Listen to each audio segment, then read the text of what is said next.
It's good. You gave us fair warning. Oh, that's right. All of the talks are recorded. Tonight's talk is no exception because I just remembered. Um, and so if you missed any of the others, you can watch the recordings online. But I am absolutely thrilled to close out the speaker series, if you will, with tonight's guest, Paul Kuthe. In sending out reminders to club members, I said, something along the lines of, I suspect half the club has taken a class from Paul at one point or another. For those that don't know, Paul is a very, very well-known and well-regarded um, paddle sport instructor. You don't just focus on whitewater kayaking, I don't It's think. true. It's true. All kinds of Um, fun. yeah, a paddle sport instructor out here in the Pacific Northwest. A lot of people know you from your time at Alder Creek, where you were the program director for, I don't know, how many years? It was Probably. about 14 years. Well, program director for 12. Oh my gosh. So 14 years with Alder Creek. You left Alder Creek not too long ago to start your own That's uh, right. coaching business, A little tributary. different context of coaching, but yeah, I can tell you a little bit about that in a few. Perfect. Tributary coaching. Paul is also a sponsored athlete. He'll tell you a little bit about some of his sponsors tonight. But when I reached out to Paul because he is fantastic at sharing, we're all good about sharing the best parts of our lives on social media. And Paul, you were sharing just the cutest pictures of your children on the Thanks. river behind your house. And, a lot of us, particularly in the Lower Columbia Canoe Club, we're parents. We're parents of kids and we want to bring our families along when we go on our boating adventures.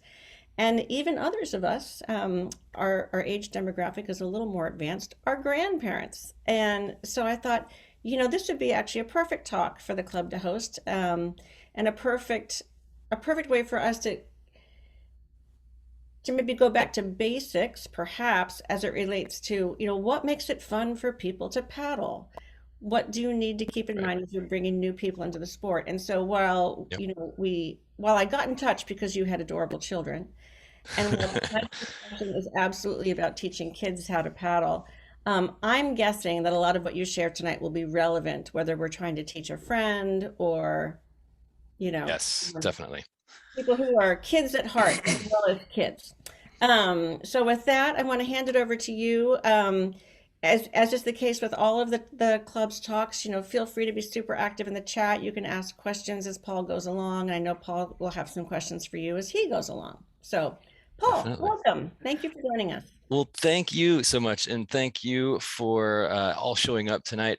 I didn't realize I was the closer. It's like You extra are. pressure. Oh my gosh, I have to like do a good job. I did want to thank you, Deborah, for organizing and for pulling this all together. This talk series has been amazing. Happy International Women's Day to everybody. You and Teresa are two outstanding women in our community and leaders, and are a inspiration to see what is actually possible on a volunteer level for a community club in this sport. And it's a big part of what got me into the sport originally, is a strong community and club back in Missouri Whitewater Association. And so I have a soft spot in my heart for paddling clubs and all the positive impact they bring. So thank you for doing this.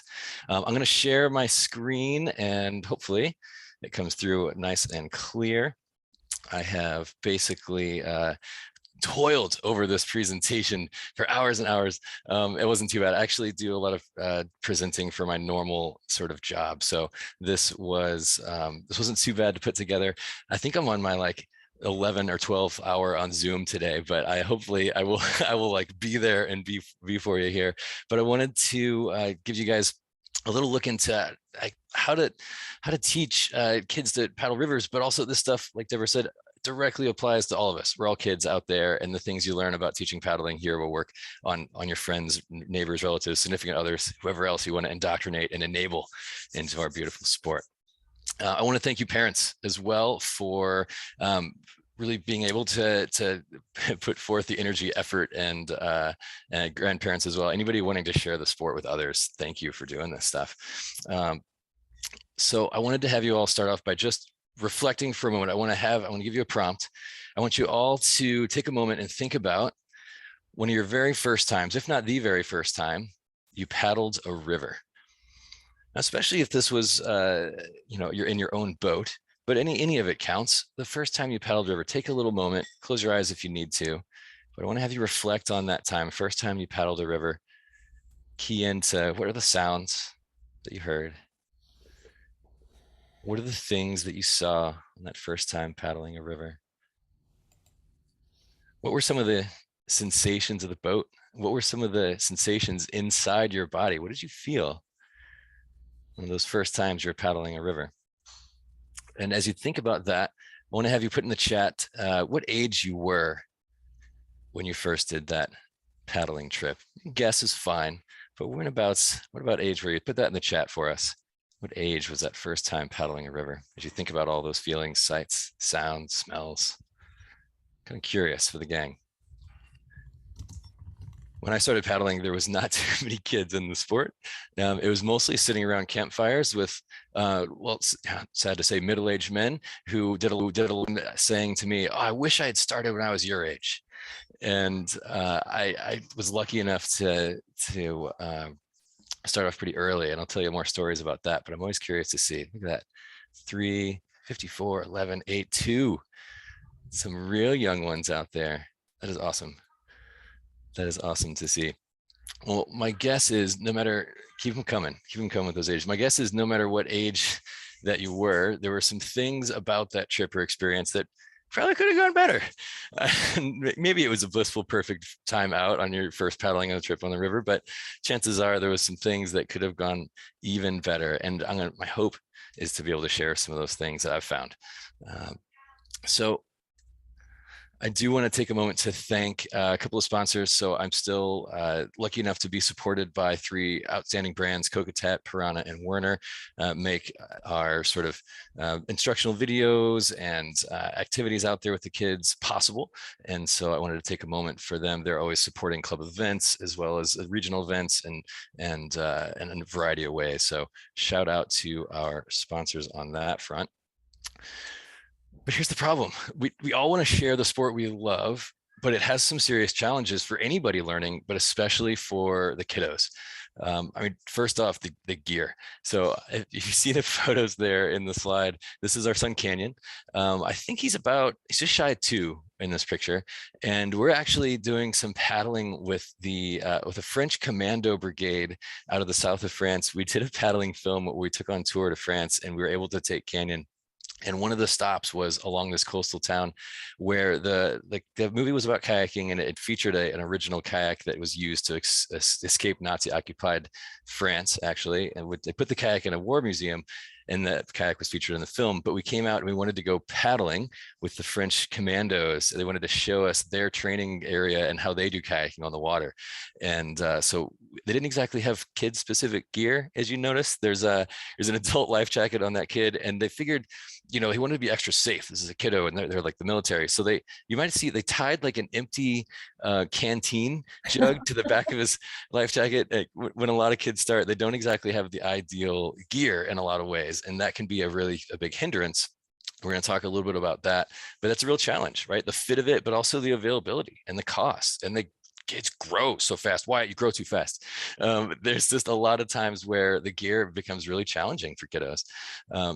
There's also the time commitment, right? Like they need time in the environment. That environment's not always accessible to all kids, especially. And beyond that, even if you had the environment, we happen to be fortunate enough to have a river quite close by.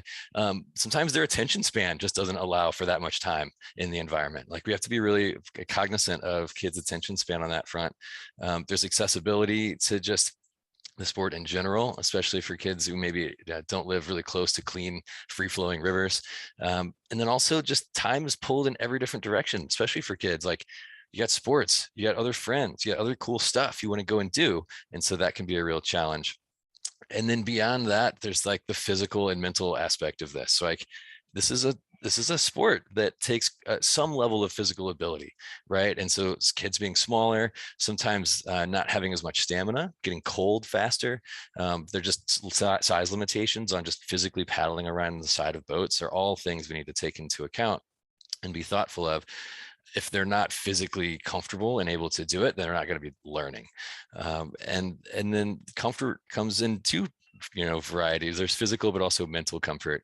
And a lot of times kids will be sort of accused of being fearless. And sometimes they don't know any better. And some are quite fearless, but also some can be, can be quite fearful out there. And it can be really challenging and intimidating to be on a bunch of water and not feel completely in control of the whole situation. So we have to be factoring in a lot of these challenges that they're there for all of us. The kids don't realize the adults are scared too. We get scared on rivers, and we have to be able to really address that. I think it's one of the most undercoached and under sort of studied aspects of our sport, generally speaking. I love that. Jack says 10-year-old and a grumman with my dad. A story after my own heart. That's exactly how I started, a similar age, grumman with dad.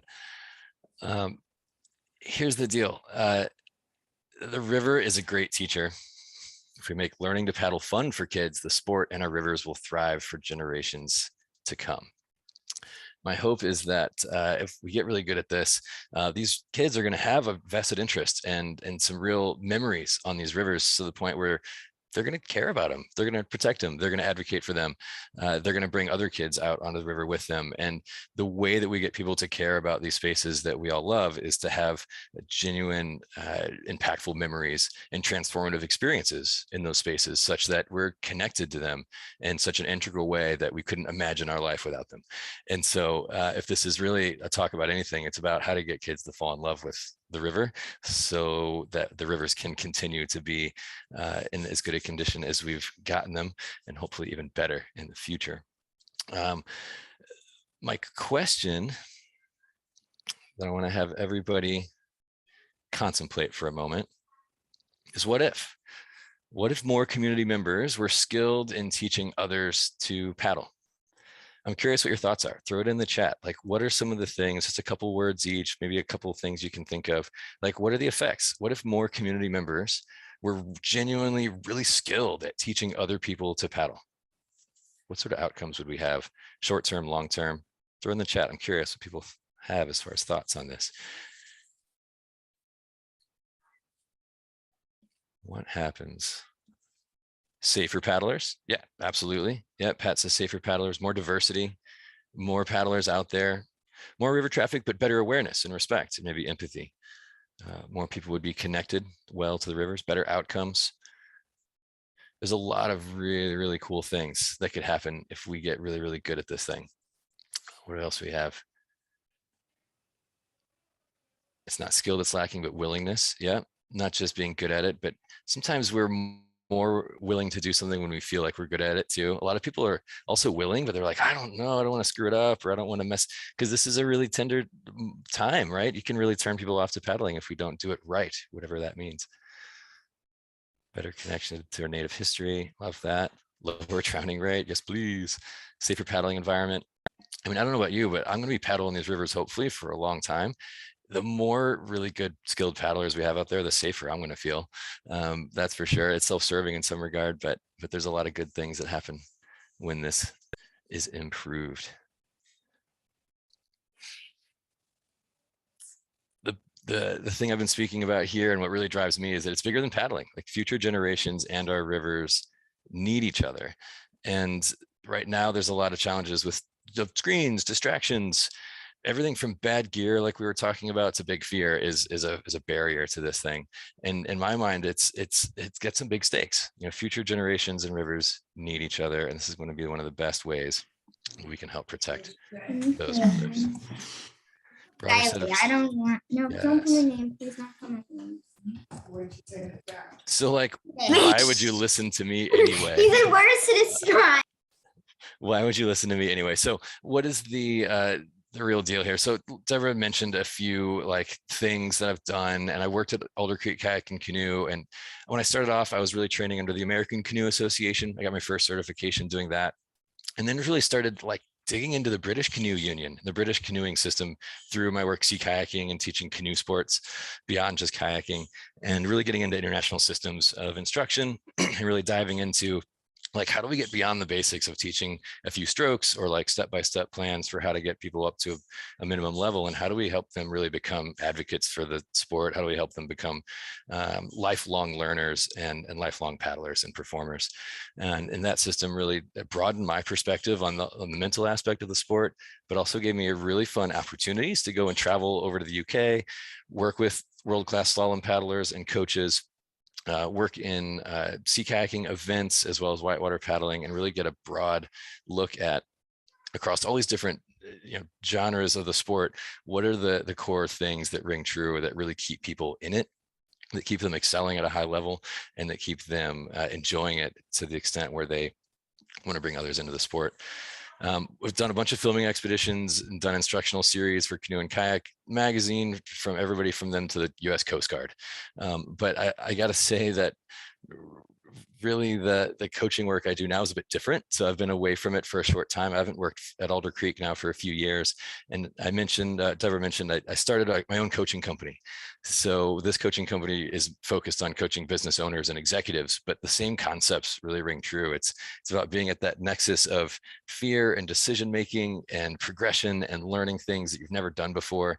And that's really what keeps me in it. But the real reason that I know that I'm qualified for this is because that's me. I was 12, maybe more like 11 in this picture, in my Perception Dancer. This was probably 1993, 94. And this is just below Nantahala Falls. So maybe you guys might know this spot in this picture where this is taken really, really well. I was terrified of kayaking as a kid. And I wanted to go with my dad and my uncle and these family friends, and everybody would go out. And I was just terrified. And in this picture, I'm actively grabbing my butt and flipping over and trying to wet exit before I've even actually tipped over. And I was so scared. I remember the trip before this, I was sort of teetered above Big Drop Rapid on the St. Francis River. And I was following I think it was my dad and my uncle and a couple other friends down the river. And we get above Big Drop, which is the first class 3 on the run. And it's the first time going down Millstream Garden, the lower section. And I caught an eddy above Big Drop in my yellow Dancer. And I remember doing the math in my head. I was like, all right, I'm really scared. I've really got to pee. I don't want to get out of my boat. My boat's yellow. And I literally peed myself at top of that rapid, on top of Big Drop Rapid. And it felt good about it because I was wearing a yellow jacket and I had a yellow boat. But I know what it's like to be in those little neoprene boots. I know what it's like to be swallowed up by giant boats that are too big for me. I know what it's like to be hanging on, trying to keep up with parents that are out there for a good time. And I hope the kid survives. I know what it's like to be on that side of it. And I've also taught a bunch of kids camps and a bunch of little kiddos to paddle before I had my own. But I wanted folks to realize and know that, like, whew, I've been there. I know what it's like. So what I have done is develop a little bit of a top 10 list of things, thinking back, reflecting on my time as both a kid and teaching classes on, like, what are the top 10 things that help kids learn to paddle rivers. You can see in the picture here, Canyon is my little guy. He is 7 now. I think he might have been 5 or 6, probably 5, or right in this picture. We're putting in on the Washougal River together. Super fun little stretch near our house. And hopefully as we go along, feel free to, like, ask questions.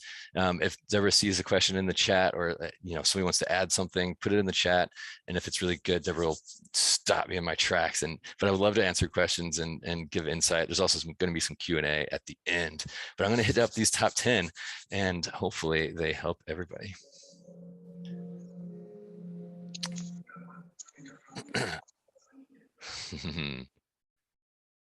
Comfort. Getting comfortable means more than the right gear, but it sure helps. So this is little Cedar, and he's so comfortable he managed to fall asleep on this stretch. Wyatt's on the call here. He was on this run too. It is a good sign when you've either exhausted them enough where they fall asleep, or they feel comfortable enough with you in a tandem boat where they feel good about that. But I wanted to talk just a little bit around that whole problem of, like, water comfort and gear. And out here in the Pacific Northwest, the water is cold. But I'm not just talking about gear in this. And a lot of people think about kids kayaking and comfort, like, how do you get them dressed up with all the right warm stuff? How do you get their little hands warm enough? All these things. And I can answer some questions and talk about that. But the real secret is like cheap wetsuit, full length wetsuits, and trying to find some pogies and warm things. But I'm also talking about just water comfort. Like I've made this mistake myself. We're sometimes so eager to get our kids out into the river and out into boats and kayaking around that sometimes we can put the cart before the horse and we forget that, wow, like they need to be really kind of comfortable in the water. And this is true of our friends we take paddling too. We're like, oh yeah, we're going to teach you to roll or whatever. We're going to teach you to do the like, and they throw you straight into a boat. And there's some real benefit to how we'd start our pool classes at Alder Creek when we were first doing wet exit training is we would just wade out into the pool and bring 1 or 2 boats for the whole class. It'd be 10 or 12 people. And we would just get people in the water, comfortable, flip the boats over with nobody in it and just play with the thing. Like, is there an air pocket in there? I don't know. Go check it out. See what's in there. Can you flip it over while it's full of water? Can you sink it? Like, what are all the fun things you can do with this boat before you ever even get in it? Like, how can you make it a game? Getting comfortable in the water, getting comfortable with the gear, even outside of the context of the river.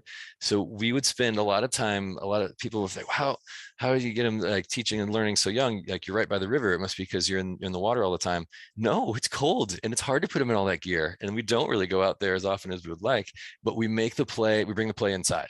So like, I don't know if you guys know, it might date me, but the scene on like Home Alone where he's taking the toboggan down the stairs, like, find a couple of spots where you can slide down a couple of stairs on your kayak. Can you turn the boat into a slide? Like flip the boat over, prop it up on the slide on the edge of the stair and use the boat as a little slide. We had him Canyon for his first wet exit.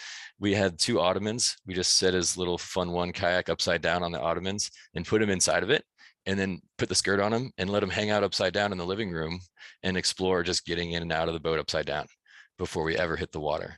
So comfort for gear, the right size, yes, but dry land play too, and just really getting comfortable in the water and swimming, and really, starting at the bare bones basics. And like we said, just a reminder for this is not just little kids.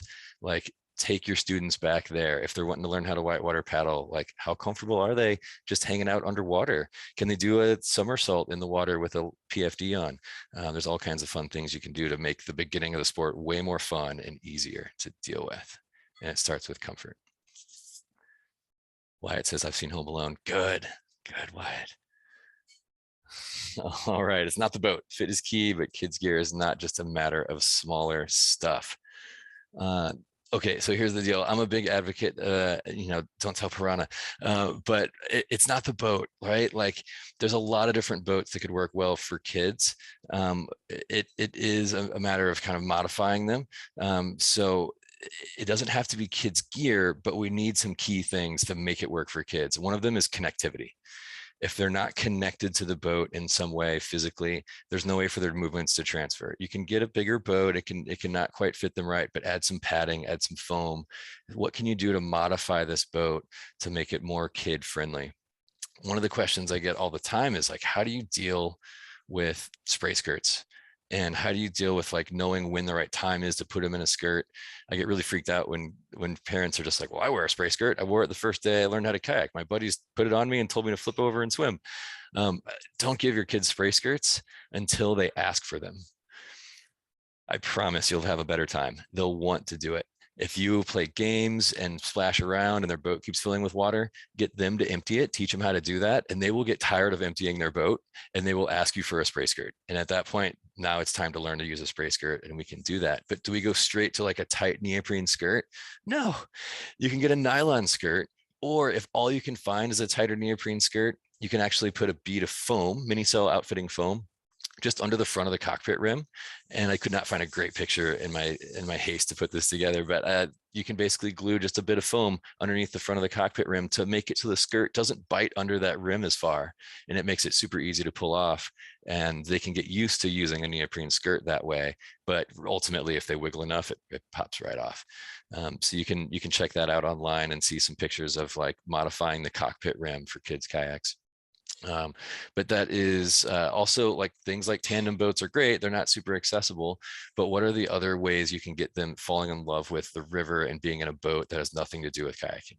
Sometimes we get really focused on the kayak and the stuff. Like, one of Canyon's favorite things to boat down the river with is a $12 circular inner tube thing. You hand him a paddle or a squirt gun, and the kid is loving just being on the river and moving around on the river somehow. He'll learn the limitations of that little round circle thing when he wants to move somewhere, and then he'll want a kayak.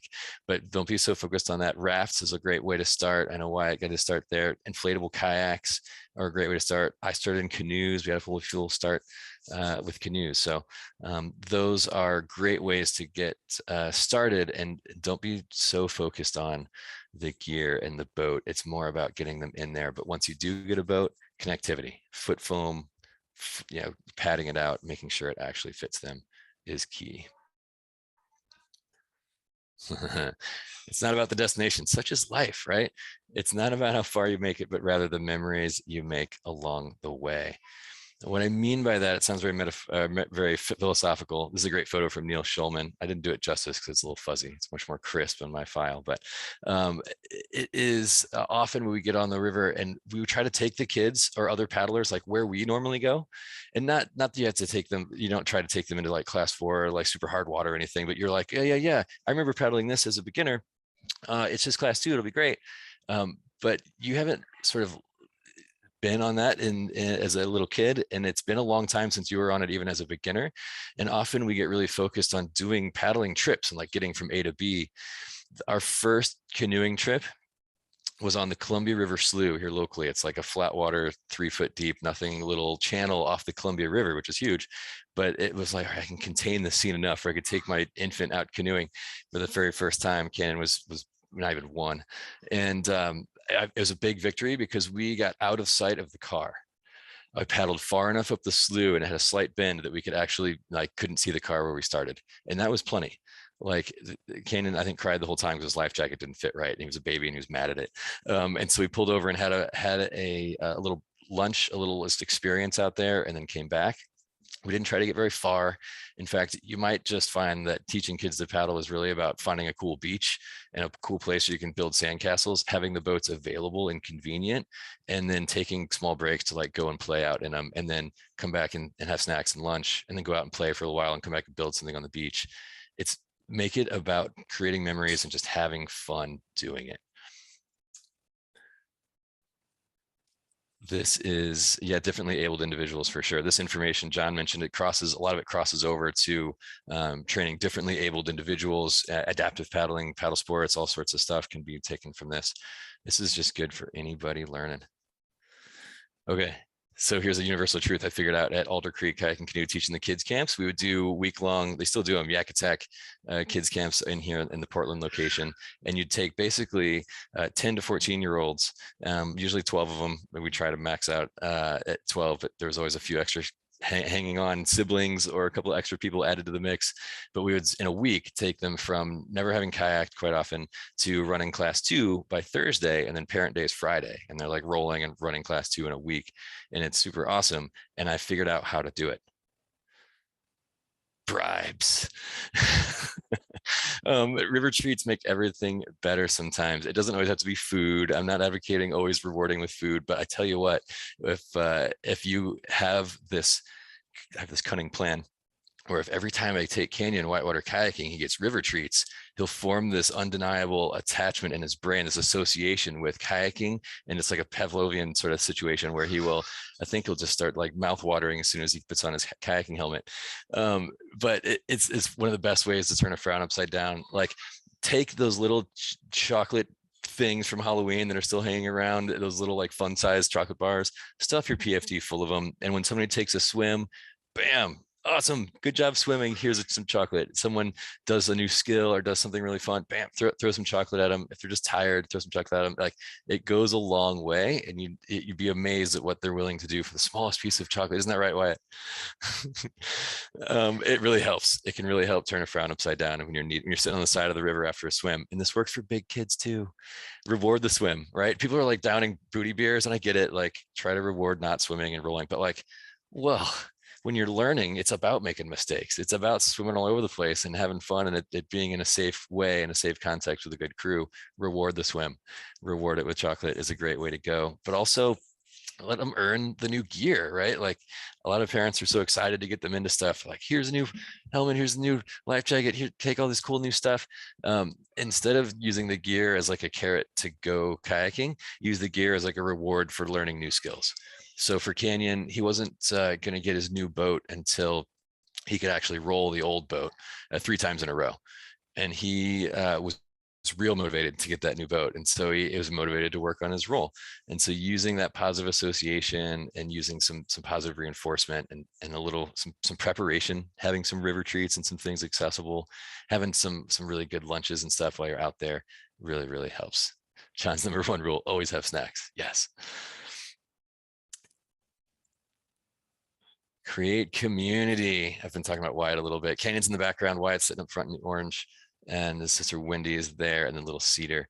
Eventually, gang, let's face it, they're gonna like their friends better than paddling. And so the key is to get their friends to go paddling and to make as many of those relationships around the sport as possible. This is so key. So part of this talk hopefully will inspire you to be willing to, if you want to get your kid paddling, be prepared to get their friends paddling too. Like, grab whatever stuff out of the garage sale that you can, beg, borrow, steal, ask people for boats. There's a lot of kids' boats sitting in garages, but like, be prepared to actually get their friends out if you want them to become lifelong paddlers, especially through the teen years. It's amazing also what they'll do when you get them around each other. Like, I'll take Canyon out and I'll try to convince him to surf that wave or do that eddy turn, or maybe try his roll or whatever. And I'm like, sort of, whatever. You get them around a bunch of kids and you ask them all to do a challenge. Peer pressure can be a beautiful thing if you use it for good, right? It's a force no matter what, so you use it wisely. And if you get all the kids excited and all doing things, it is amazing what they will do and what they'll bear as far as hardship and challenge in order to be a part of it, in order to feel like they're a part of the crew and to be with the other kids. And it's sometimes one of the things that's most overlooked. I've seen it before where they get this like prodigy kid paddling and they're doing great and they go with the adults and they're willing to and they really want to up until a certain age. But then despite all the talent and all the investment and all the skill, they're just not into it at some point because their friends are off doing something else over the weekend and they want to make you happy and please you and hang out with you. But in reality, they need those social connections more than ever, and their friends become far more influential than you. So bring them along for the ride. So quick time check. We're doing just right on time. This is going to be a more paddle sports instruction specific. Now, I know a lot of these things are not like, I thought we were going to learn how to like teach skills. These are some of the backbone sort of things that have to be in place. But here's one of the concepts I want to get everyone to understand and appreciate. Don't teach them paddle strokes. Like, I know they need to learn paddle strokes. Like, I know they need to move their boats with paddle strokes and all those sorts of things. But often as instructors, this isn't just for kids either. We get really into like teaching strokes. Like, this is how you do a forward stroke and how you move. This is how you do a sweep stroke. This is how you do a stern draw. We need to get really, really good at figuring out how to deliver feedback and how to start teaching concepts. And the concepts that are most important, especially for kids, but any new paddler, there's really 4 main ones I focus on right at the start. One of the first ones is posture. And it is, hard for adults and kids sometimes to like sit upright in their boat, but it has so much to do with how you end up paddling, from balance in the boat, keeping their weight forward, not on the stern, from you physically can actually twist and rotate your torso better when you're upright, have an upright posture. You're going to have better articulation with your hips. Your boat can move side to side much more freely when you're upright. Just try it out sometime, like slouch back in your boat next time you're out and like go through all the movements, twisting your torso, boat side to side. It is so integral to their success. And if you do it early on, it really helps. The thing I found that's helpful for kids is you give them turbo boosters.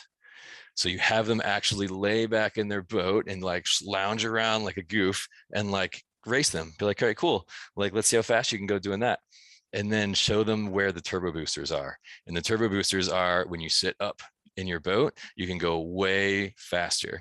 And so all of a sudden you have a cue, and one thing you can say that doesn't sound like something that their parent or teacher, whoever else says all the time, sit up straight, power boosters, turbo boosters, boom, they hear that, their forward posture goes, and all of a sudden they take off.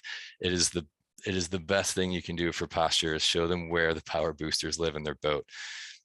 Connectivity is one of the other big concepts. I talked about it earlier. We need to figure out how we're touching this boat and how our energy is able to transfer to it. So the next one is power transfer. How are we able to affect what happens with this boat with the certain parts of our body? So posture, connectivity, power transfer, and feel. Feel is like, what feedback can we get from the outside environment? Like, can we feel the paddle blade in the water? Like which blade has pressure on it? Can we feel how the boat is being pushed around by the water? Can we feel it being stable or not? How does it feel on edge? How does it feel flat? Really being tuned in to the feedback of what's going on around them. They will give their own feedback. They will learn how to move the boat really, really well, as long as you have them sitting upright. They're connected to the boat. They know how to transfer their energy into the boat, and they can have some feel for giving a sense for where they are and how they're doing. Now, if that's not enough, if you give them all those things and they don't just instantly become much better paddlers, we need to start giving them feedback. And I'm going to give you a really basic feedback framework that you can use, because often what happens is people give feedback based on the wrong thing.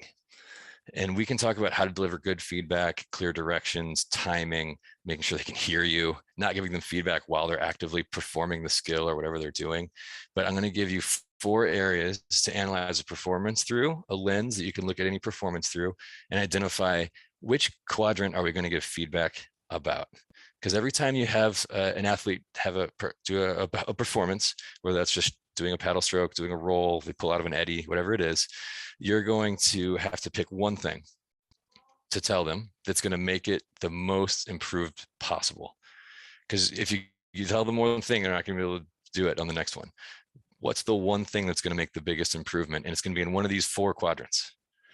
So TT, PP, you can go PPTT. It doesn't matter the order, but there's 2 P's and 2 T's. You have physical or physiological, right? It's like what's going on with the body. Psychological, those are the 2 P's, physical and psychological. You have technical. Technical is like, did they perform the stroke right? Did they leave their head down and do the thing on the roll? Like, what's the blade feather as they come out and move through this? Like, did they do the technical part of the skill right? And then there's tactical.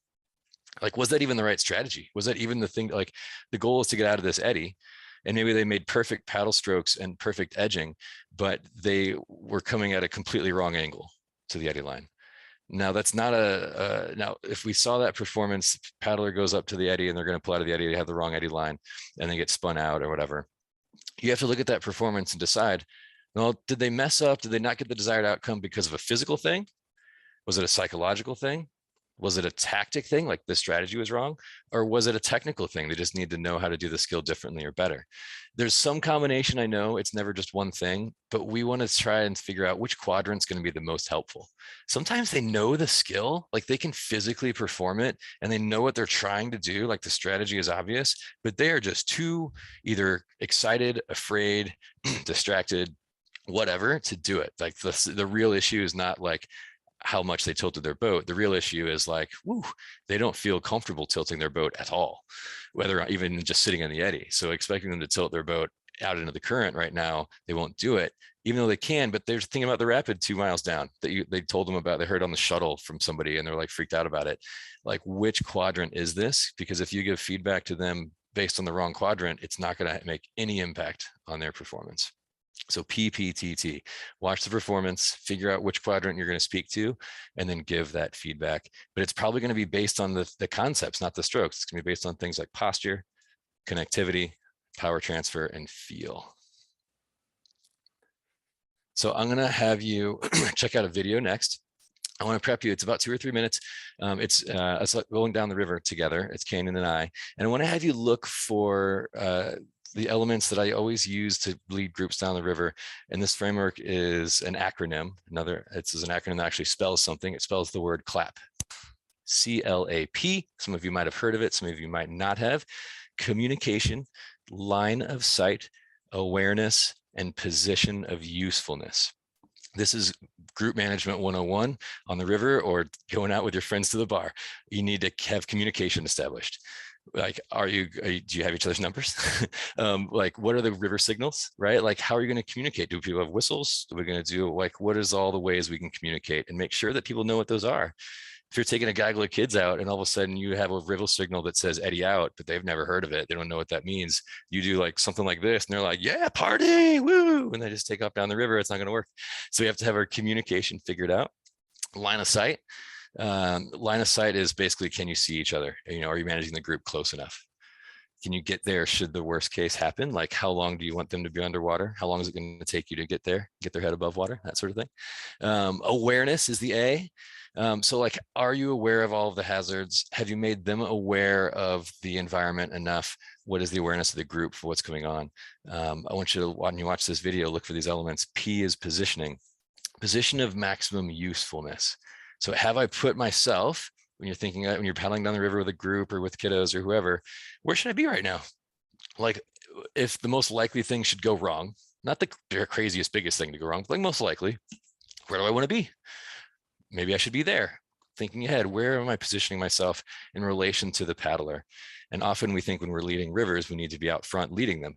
But I want you to watch this video and just observe some of these things: communication, line of sight, awareness, positioning. I'm just going to pause right here for a second. Are you able to hear the video? Yeah.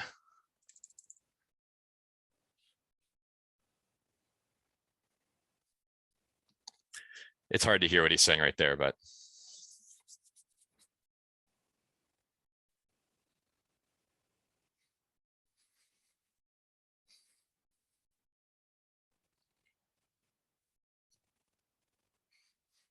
So far what we're seeing is, you can see it, but no audio. Okay. Let me pull. Can you hear me now? Should be able to hear this next bit. Just pull my earphones off. So far what's happened is going to the intro of the rapid, and he started asking me about what the line should be. Where should I go? And I said, just go where it looks fun.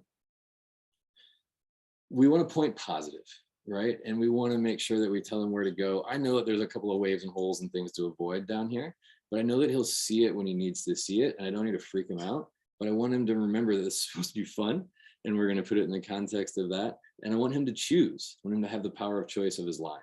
So go where it looks fun. If it looks fun to go to the easy side on the left on this, great. I want him to go there. If it looks fun to crash through the big waves, I want him to go there. That's fine. But I wanted him to pick his own line and pick where it looked fun. Keep paddling hard.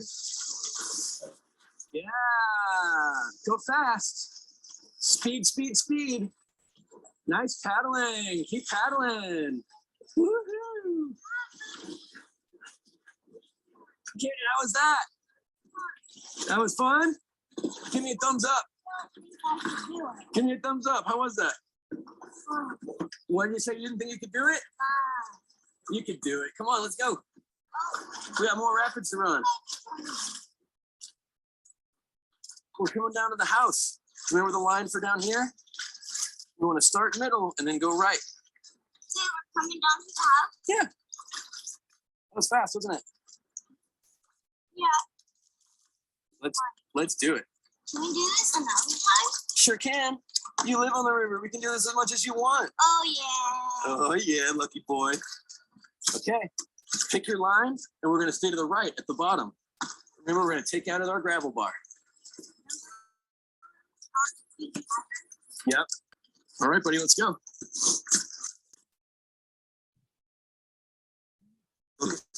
Thinking about it for a second. So far, we have basically entered one rapid, now we're going to the next. The takeout's down here. It's a bit of an exciting part coming up, and I want to really pay attention to that. Communication, line of sight, awareness, position. Where to go?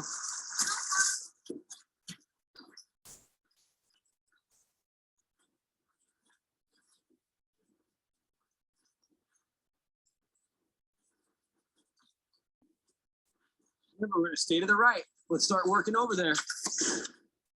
Let's start working to the right bank. All the way, keep going right. Good. Now it's nice and smooth, further right. Keep going all the way to the bushes. All right, straighten out. Paddle hard. Straight into it, buddy. Awesome job. Keep paddling. Awesome. Now we're going to go to the right. So I'm curious what you noticed there about communication, line of sight, awareness, positioning. If somebody's got a good thought on any of those one things or what you saw, feel free to maybe raise your hand there and Deborah can pick on you, call on you, or pop something in the chat and say, I've got a thought. What did you notice about any of those categories about that video?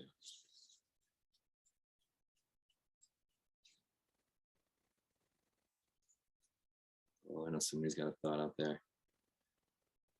Did it seem, oh, Axel, unmute there. Axel, let us know what you saw, what your, Oh yeah, well, your line of sight, or what was it? No, position of usefulness. Like you said, people would think you'd want to be in the front, but actually, in this case, he was in front of you, and that can do a lot of different things. But you were able to see him the entire time, and if you're looking, if you have him behind you and you're checking back a lot, that can still be useful. But with him right in front of you, you can quickly go down the river than trying to like get back up to help him, which is inevitably harder.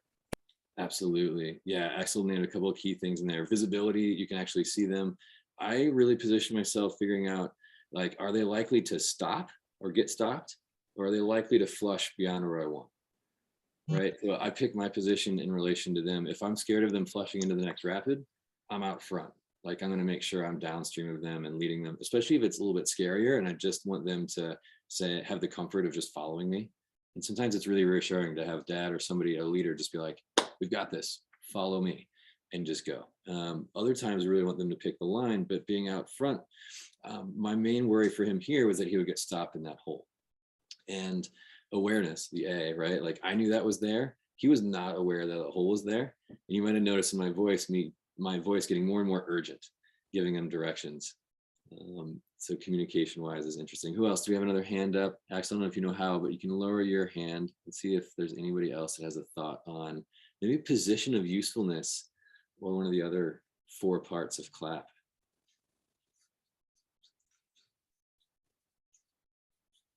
One thing you'll notice is my positioning here. We're going to take a look at the rest of this. Check out positioning. So we talked about being behind him. I was able to push him through the hole, which is convenient. Right, look over here.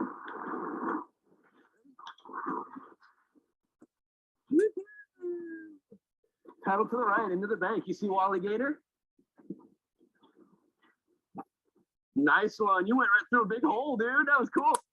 So you see how I shifted from being behind him to in front of him when it was time to eddy out? Like, there was no him missing that eddy. Like, I will push him into the eddy with my boat if I need to. But I also was giving him some verbal directions. Now, I have one piece of feedback for myself, a bit of criticism. I know that Canyon knows his right from his left, but sometimes even when people do, big kids or little kids, you forget. And so saying, you heard me say, paddle towards Wally Gator. There's a friend of ours, Kevin Lane, made a green alligator that sits out behind our house made out of a Dagger whitewater boat or 2, but giving him a clear direction to paddle towards. I started saying paddle to all the way to the bushes. I could have said paddle further to the side with the houses on it. Try to stay away from right and left when you're giving directions as you're moving down the river, but positioning. So if I want them to eddy out, I want to be downstream of them, able to kind of like corral them into the eddies. I want to be behind them as much as possible, but moving together down the river using CLAP. I'm gonna move on to this one just to make sure we have good timing here. So I was able to pick up a bit of wisdom from the preschool teacher at Canyon's preschool, who I found to be a genius. Mr. Joe was his name. And he said something that was incredible to me one day, that we were going through a lot of transition, new baby brother, some hospital visits, lots of stuff going on, real chaotic. And he said, Paul, kids need 3 things. They need to have some ability to predict what's going to happen. They need lots of love, and they need power of choice. And when one of those is out of balance, or they don't have the availability of one of those, you need to double down on the other 2. And all of a sudden I started giving Canyon a ton more choices. and lots of extra love when things got chaotic in our world. And I saw a marked change, less acting out at school, a lot more just calm nature. And it's true on the river too. Like, it really helps for them to know what's coming. So talking through the day, like, what are you going to do before you get on the river, after the river, where are we going dinner? Like, let them really have as much idea of what this picture is going to be like without scaring them. Keep it positive. Lots of love and encouragement seems obvious, but when you don't have predictability, maybe you're on a new run, give them extra choices, give them extra love, like choices that are not even necessary, but give them as much of that power of choice as possible, and it will help compensate for the lack of predictability. It's really a trifecta. The other little thing I found really important here was I've had to like really change my behavior here and really figure out what to praise. And instead of praising outcome or performance, I've started really trying to praise determination and curiosity. Like, when he wants to try a new move, like, that's the thing I praise, as opposed to him nailing it and getting it on the first try. I'd rather him be determined and persevere and get through that, because why do we do any sports as kids? It's to learn to be better adults and to explore our own tendencies there and build confidence and build that determination. And so I've really been trying to focus on my praise being in those areas instead of the outcome, and really emphasizing mistakes are part of it. But one of the biggest things that I think was most helpful, and the thing I have to continue to remind myself, is asking them how they feel when they've done a really good job. So instead of me saying, I'm so proud of you, and having them set up to be pleasing me in order to be out there to make dad proud, I'm not interested in that. So what I started really doing and being mindful of is asking them, how do you feel having done that? Are you proud of yourself right now? Like, it doesn't even matter if I'm proud of them or not. If they're proud of themselves, then they're going to want to keep doing it. And that's when it's going to be an intrinsic motivation in order to do that. And so I've started doing that. I've got one little video here that does two things, shows sort of how you can see at the end of it a little look of him of looking for approval, and me sort of shrugging it off, being like, well, it's not about what I want. But also this kind of shows the power of what's possible when you implement some of these things. This is Canyon rolling at 5 years old. All right, buddy. Whenever you're ready.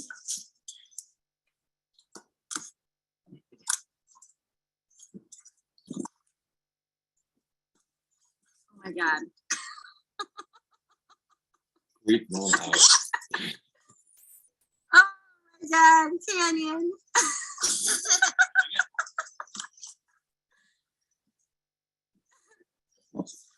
Canyon, are you more excited about rolling or? Oh, come on. Gotta think about it. She asked an important question. She said, Or are your loose you more excited about rolling or your loose tooth? tooth? Technology. That's good. Yeah, totally. So he says, loose tooth and rolling. He looks at me. And my reaction is to shrug it off. Whatever. Like, it doesn't matter to me. If he's more excited about his loose tooth, then that's great. The idea is to really kind of check in and see how he's feeling about it. What is he really excited about?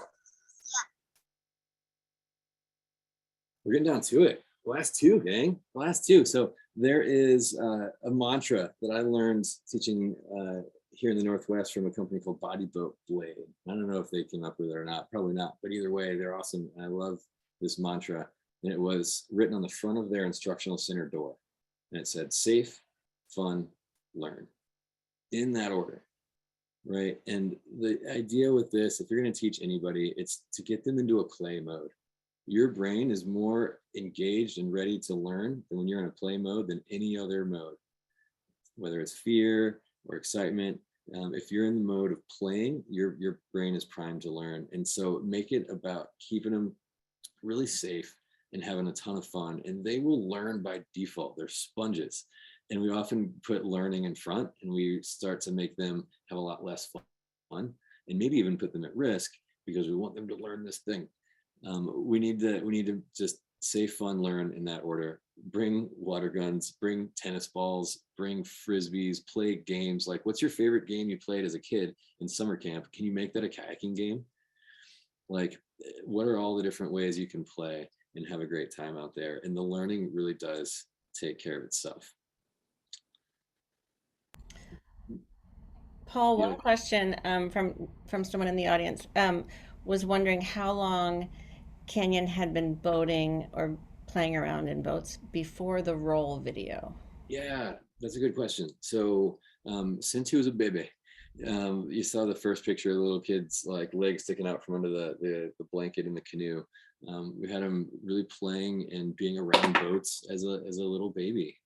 It started almost immediately with just putting his baby blanket in the seat of the boat and letting him hang out, chew on the boat a little while, whatever.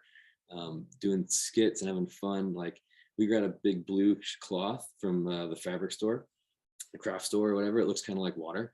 And we started just setting that thing up on the stairs or propping up on a couple of tall chairs and get little kayakers or have them whittle little kayakers or make little boats and just send them down the blue cloth and just play and role play and use their little like whatever monster truck toy to like run shuttle and like run through, like get them out scouting, show them rapids on the river on that little blue sheet, but make it fun and just make it play. It's a great question. Brooks, how do you help a kid overcome fear of cold water, even if they're wearing a full wetsuit and won't want to get in the water?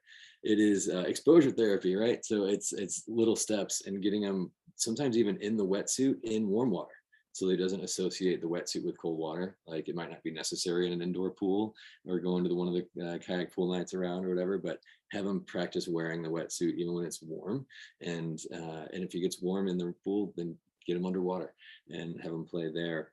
And some of it is also the positive association. So getting out in cold water, not for the purpose of kayaking, but just playing in it, like wetsuit up and then go build little mini rapids and send little wooden floaty boats through where you never even get in a boat, but you're just playing in the river and getting cold and splashing around. And if you have them engaged enough, they forget all about being cold. It's a great question from Brooks. So I'm going to pause this. It's pretty short, but it is the number one thing, which is to leave them wanting more. And I could go on all night, but we're right about at time. And I want to leave you wanting a little more, but I just wanted you to watch this quick video, an example of that.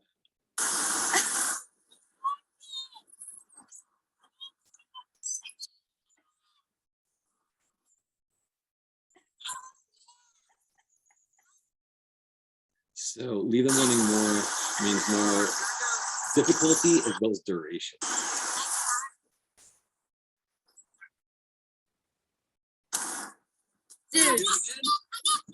And then he says, and we know what we did? We stopped right there. We were done. Because if you end while they still want more, they might want to come back and do it again. And if they come back and do it again, they might get better at it and want to do it even more. So here's where I get to call you to action. What can you do with this information? How can we move forward? One of them is to just get out with the kids. Like take your kids' friends paddling somewhere, maybe somewhere really easy you feel comfortable with that. Maybe it's just a lake, it's okay. You could shadow a class. You could observe a class run by a certified coach and pick up some more tips and just get more time giving that feedback to students on a one-to-one basis and just kind of listen in on the feedback they give. You can go play together, like take a new paddler out and apply this stuff, big kid or little kid, or either way. Take the time, take the willingness to take folks out. It'll benefit all of us. Get certified yourself. My own paddling got a whole lot better when I got my first ACA certification because I was all of a sudden aware and conscious of some of the things I was doing wrong. I started filming myself paddling as part of that certification. And I realized I paddled differently when I was being filmed by an instructor. Like maybe I should just paddle like that all the time. Like why the distinction? But it was getting certified that really helped my own paddling, but then also gave me a lot of input for others.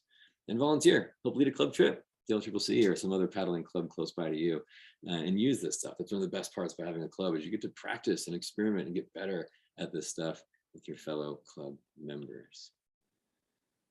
I'll leave you with a question. Just imagine having your whole crew, whether that's your kids or your favorite friends, maybe people you don't even think of as kayakers right now, but imagine having them all out with you on a beautiful day on the river, and you're all making memories together. Take a moment, just imagine what that would actually be like. After all, the river is a great teacher. Future generations and our rivers do need each other. So go and enjoy it, share the sport we all love, so people can have a more meaningful and transformative experience that keeps them coming back year after year, trip after trip, and swim after swim. Thank you guys so much for the chance. I'll totally take questions as much as you'd like or is helpful. And then at the end of the questions, there's a little promo reel with some whitewater action from Canyon and one of his friends. But happy to take questions. Thank you so much. Thank you, Paul. The comments coming in on the chat are evident that everyone absolutely enjoyed the presentation. And I was getting, I just, before we dive into the broader Q&A, I had at least 3 people send me direct chat to say, do you know that Axel Havorka is, in the Zoom presentation? And I was like, I do. But I don't have any idea who that is.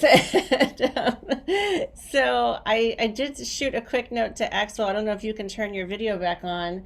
For those that don't know, just like me, Axel, it sounds like you started kayaking when you were 3. And I think you might now be 17-ish. Yes, that is correct. I mean, technically, my first time in a boat, I was around 3. With my dad. None of us really knew what we were doing. We were down at home river, my hometown of Virgin or Springdale, Utah, on the Virgin River. Nice. Lots of wood. In hindsight, probably wasn't the best first river, but kind of when I moved out to Bend with my family is when I really started. Well, and so then for those that don't know, not only are you, the news is not just that you are 17, but you are 17 and you are now a pro kayaker sponsored by No. Yeah, I mean, maybe I got a couple of sponsors here and there, but I'm a student first and foremost. It's kind of just a hobby that's maybe become a little more, but it's certainly not a profession. Well, let me say this: you are an extraordinary paddler because because as people were saying, do you know who's on the line? I had to quick look you up, and some of the videos that I saw were absolutely terrifying. And it seems like you've been on the cover of kayak sessions and been written about and all the rest of it. So let's just say you're an accomplished boater. I'm curious to hear from you. Out of all the things that Paul talked about, what perhaps resonated from you, if you remember learning as a young child, and things that worked for you or things that you appreciated about Paul's talk? Well, I appreciated everything about Paul's talk. First of all, he is a great presenter. Not many kayakers enjoy the public speaking and can put together a PowerPoint presentation. So that alone was captivating. I loved the 10 points. All of them really resonated, especially the don't teach strokes. I think that's a great one. Maybe my entrance to paddling was a little non-traditional. I never really had that lack of comfort in the water. And I also didn't have my family who were huge paddlers by any stretch of the imagination. I just had a lot of great friends and was in the right place at the right time, but just people who wanted to go out on the river with me, sort of take me under their wing. I had a great group of friends here in Bend who I actually met through a climbing team, and they were all paddlers. So just having people to go out with, it was hard to meet people my own age, but just having people that are willing to go with you and teach you the best practices. And maybe by the point that I met all of my friends I have now, I was maybe a little older, like 10 or 11. So they treated me maybe less as a kid and more as just another paddler on the river. And I think that helped me too. But certainly what Paul said about trying to overcome and get people comfortable. And I mean, really with paddling and anything, your own motivation is your only limit to what you can do. So yeah, that's really what I would say. I didn't prepare any statement, but maybe that's a little bit of insight. Well said. And I love it. Thank you. And Paul, that's a great segue back to you, because the part about your presentation that I enjoyed all of it, but one thing that really stuck with me was that notion around, it's not what you thought about what Canyon achieved, it's what Canyon thought, right? It's about what Canyon and Cedar thought. And it is, right? It's your own motivation that's going to, the more healthy way to stay involved in kayaking would be if it were your own motivation, as opposed to, trying to please your parents, which I think is why my kids stopped boating. They can excel and become really high performers that way too. But then when you ask them, is it fulfilling, or do you want to keep doing it, later in life, and there's sort of a loss as to why they're doing it sometimes. So it's true of any sport, doing it for the right reasons, and starting to build that and teach them that from the beginning is key. Any other thoughts or questions from the rest of our audience? I see a lot of parents. I know that a lot of folks here who are working with their kids. Jeremy put a note in the chat, said he's taking 4 kids to the pool. Yes, Jeremy. Nice. Hello, can you guys hear me? Yeah, hi Jeremy. Hello, I got my son Alistair here, who is 11. Hello. And he learned to roll this winter. Yes. This is fantastic. We got 2 others rolling. My daughter's almost there. Nate from Energy Kayaking has been there and doling out some instructions. Nice. He pedals by the house here often. It was great. Yeah, to see he's a great teacher. But playing in those waves and surfing the waves, Alistair here was surfing them backwards. Yeah. Remixed the other day, and yeah, a wave pool, like an indoor wave pool in our area here, which is pretty unique learning environment for kayakers. That's rare, but that's so awesome. It's so awesome. We saw Brooks and his son there the other day. So yeah, on Wednesday nights we like to go, and other people want to join us. There's a list, so you gotta sign up because it's been crowded. Yeah. But if you sign up on the Facebook page, it's a good time. Awesome. As many pools as we can as they open back up. Get them Sure. some packs. I think. I think Brooks' kids might be the beneficiaries of my kids outgrowing their kayaks. I think I remember selling my kids' kayaks to Brooks. So pass it on. Yeah. One thing I do want to do is put the invite out there to families that are in the area. I would love to be able to have and host some kid paddling parties at our house here. We're at milepost 5.8 on the Washougal, and got a giant eddy service, giant flat water pool below, a fun little class 2 rapid above, and plenty of park and play potential. And it'd be fun to just get all the kids together and paddling together and having a good time, having some river treats. That sounds fantastic. If you want to kind of be on a list, or if I were to invite folks, maybe send an email to whoever is best there, Deborah, for you. Or if you want, my email is paul@tributarycoaching.com, and just give me a shout and say, hey, I went in on the kid river party this spring or summer. We'll wait till it gets a little bit warmer, just so it's easier gear wise. But the more we can get them around each other and playing together and building that community, I'm sure Axel would agree. It would have made it a little easier if there was more kids your age doing it. For sure. When we send the notes out and the recording out to the club, I'll also reiterate the invitation. That's awesome. Thanks, Paul. Very cool. Yeah, you're very welcome. Well, you left me wanting more. I want to see the video. I'm going to pull it up in a way that is not running it through the presentation, so hopefully it won't pause. Oh, we do have also a hand raised. Santiago. Okay. Yeah, go ahead. You need to unmute though. Let me see if I can.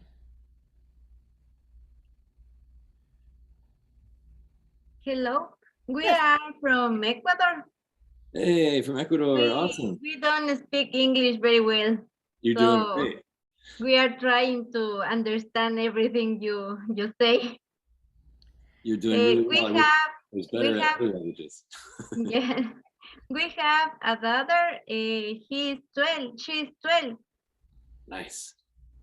She almost done the roll, but she's very, very nervous. She's nervous. In the pool, she can, but in the lake, she doesn't. And how we can improve the role in the lake? Yeah. So the question was, it sounds like her daughter, 12-year-old, can roll in the pool and is quite close to getting it out in the lake, but for some reason it feels can't do it. So gang, really quick, PPTT, which quadrant are we thinking about? Psychological, right? So gang, we talked about the feedback in the 4 quadrants. It's not a technical problem. Like, she probably knows the skill. She can do it in the pool. Yes.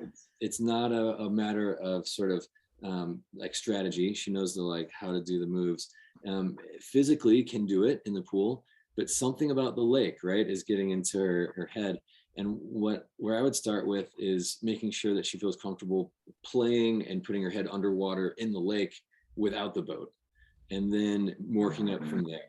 And so some of the things I'll do with underwater comfort in the environment is we'll get the boat out of the mix and we'll practice just going underwater and getting the air pocket under the boat, or going underwater and diving for some objects in, you know, where they have to hold their breath and dive down, and making it more and more challenges underwater in that environment without the boat. Then add the boat once the comfort is building, once it feels really easy to put her head underwater in the lake or hang out underwater there. Maybe even going back to doing wet exits, just swimming out of the boat in the lake. Even though she can already roll in the pool, going back and just practicing, we're going to do 3 wet exits before we even work on rolling in the lake. Okay. And start at that space and just give more and more exposure to it, and have the rewards be handy as well throughout that process. So if she builds confidence even out of the boat, get some sort of reward. But that is that's the best advice I have. I'd love to hear if other people have opinions too. There's some pretty skilled coaches and instructors on this call too. Yeah. And just a question. Sure. Which exercises she can practice? Exercises for rolling specifically? For the roll. For the roll. If it's more like building strength and getting physically better at the roll, it's going to be things like boat rotations, even holding onto the front of another boat or a rock on the side and just rolling the boat and really getting strong on both sides. I always teach rolling on both sides. It's a little longer progression, but then they end up with a natural roll on both sides. They don't have an on-side and an off-side. There's no off-side. There's just the other side. Yeah. You have 2 blades. So Okay. Those are some of the best, and really emphasizing the feel of the paddle too. So doing some drills where she slices the paddle and gets some slices, blade articulation, like blade change and feel would be a good one, so that she can feel underwater and she can't see it, how to correct that blade while it's sweeping. So being above water and playing with stroke drills that have her slicing and moving the paddle through the water in different ways like that. Okay, thank you. Good questions. Thank you for the questions all the way from Ecuador. Nice job. Thank you for participating. We've had participants from Ireland, but Ecuador is our first South American participant. Hey, great job. Well, I have the video queued up. I can certainly answer another question or two if they're right on the tip of your tongue, but otherwise I'll show you the little two-minute boat review video, get some river footage and some super adorable kid paddling footage. Perfect. Awesome. And then this will send us out. So again, my email, paul@tributarycoaching.com, if you want to be included on a little list for a little river hangout here in the Pacific Northwest on the Washougal River, Southwest Washington. Here is a little message from one of our sponsors.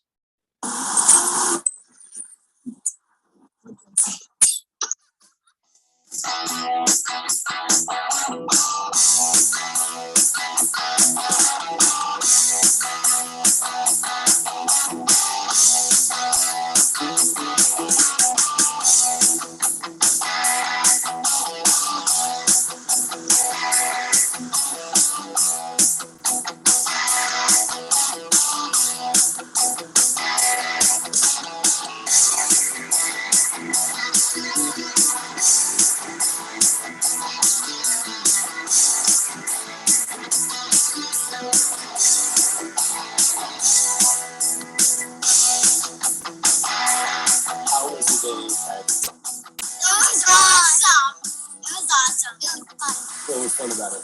Going down. What's fun about it was we had to avoid obstacles and scouting out rapids. Yeah. And going down the rapids. Decide, and if you can't decide, we'll do rock, paper, scissors.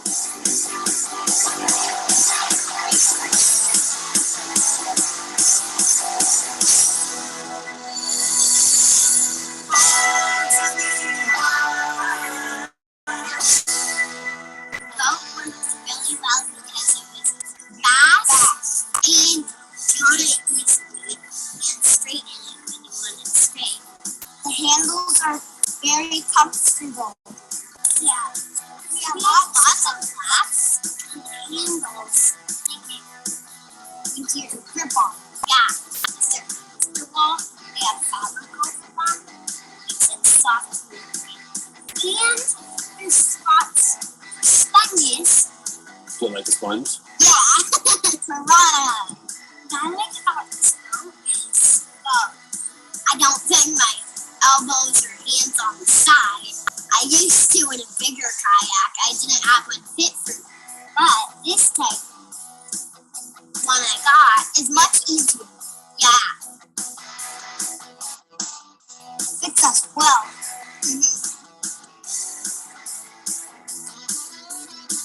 One part I like is the front and back because it helps you go really fast. Back there is really comfy seats. Yeah. This boat feels easy to roll. First, you have to do some practice drills. Set up where you all the way Candy's favorite rolling tip.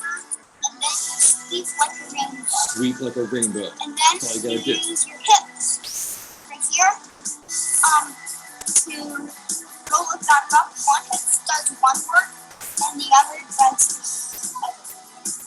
When I roll this boat, it feels exciting to me. Fun! Fun! I love my Piranha Rebels!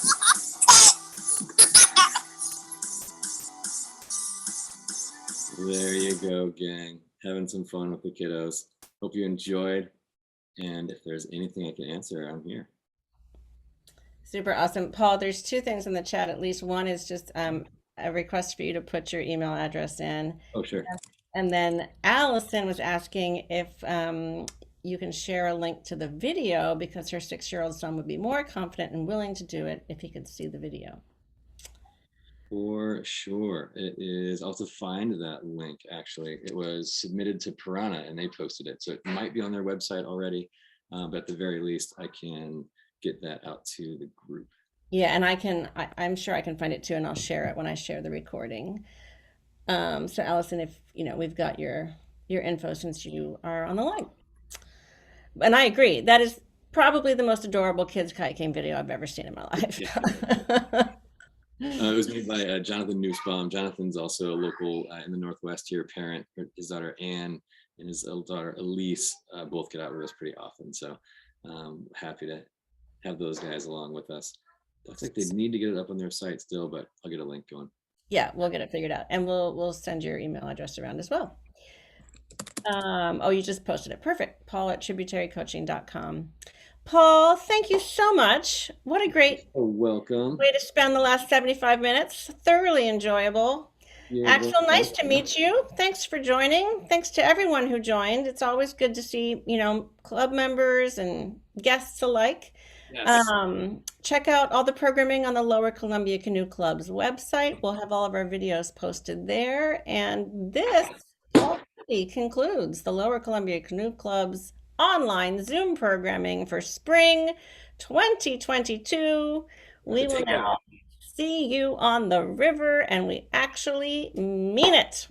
We're going to be very focused. Yeah, it's funny because all the stuff on the club's calendar was Zoom talks, but now, hi, Canyon. That's Canyon. Yep, he wanted to say hello. Star of the show. We just watched our video. You hear it? Looking good out there. Just signing off. You want to say bye to everybody and say thanks for coming? Bye. Oh, this guy too. Cedar, little brother Cedar. Got to get some 15 minutes of fame in on that action. We're going to invite some kids out to paddle with us, you guys. Does that sound fun? Mm-hmm. Get some kids at the house. Yeah. Thanks, you guys. See you next time. Bye, Paul. Have a good night. Bye, everyone. Good night. Thank you for joining. Bye. Bye. You guys go get ready for Adios in Ecuador. Yeah, adios. Gracias. Adiós. Gracias. Excelente. Sí, de nada.